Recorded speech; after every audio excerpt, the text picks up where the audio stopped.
வில்லாளன் பகுதி 10. ஓர் இலக்கை எவ்வாறு குறிபார்க்க வேண்டும்? வில்வித்தை பயிற்சிகளில் தாங்கள் பல ஆண்டுகளாக ஈடுபட்டு வந்திருந்த போதிலும் தங்களுடைய இதயம் பதற்றத்துடன் துடிப்பதாகவும் தங்களுடைய கைகள் நடுங்குவதாகவும் தங்களுடைய குறி தவறுவதாகவும் பல வில்லாளர்கள் குறை கூறுகின்றனர்.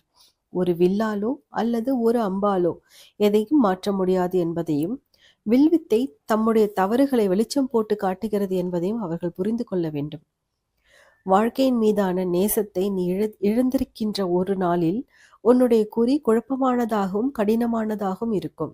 நாணை முழுமையாக பின்னால் இழுப்பதற்கான வலிமை கூட உன்னிடம் இல்லாதிருப்பதையும், உன்னுடைய வில்லை தேவையான அளவு உன்னால் வளைக்க முடியவில்லை என்பதையும் நீ காண்பாய்.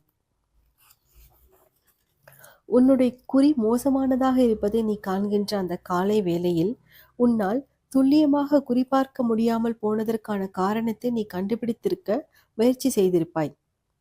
அப்பொழுது அக்கணம் வரை திரைமறைவில் இருந்து உன்னை தொந்தரவு செய்து வந்துள்ள ஒரு பிரச்சனையை நீ நேருக்கு நேர் எதிர்கொள்ள வேண்டியிருக்கும். இதற்கு நேர் எதிரானதும் கூட நடக்கக்கூடும். உன்னுடைய குறி துல்லியமாக இருக்கிறது.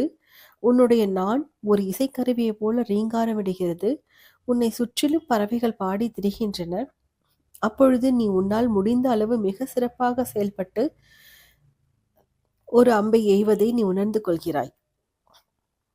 ஆனாலும் காலையில் நீ உன் அம்பை எய்யும் விதத்தை பற்றி பெரிதாக எதுவும் நினைத்து கொள்ளாதே. நீ சிறப்பாக எய்தாலும் சரி அல்லது மோசமாக எய்தாலும் சரி, இன்னும் ஏராளமான நாட்கள் உன் முன்னால் இருக்கின்றன. ஒவ்வொரு அம்புமே ஒரு வாழ்க்கைதான்.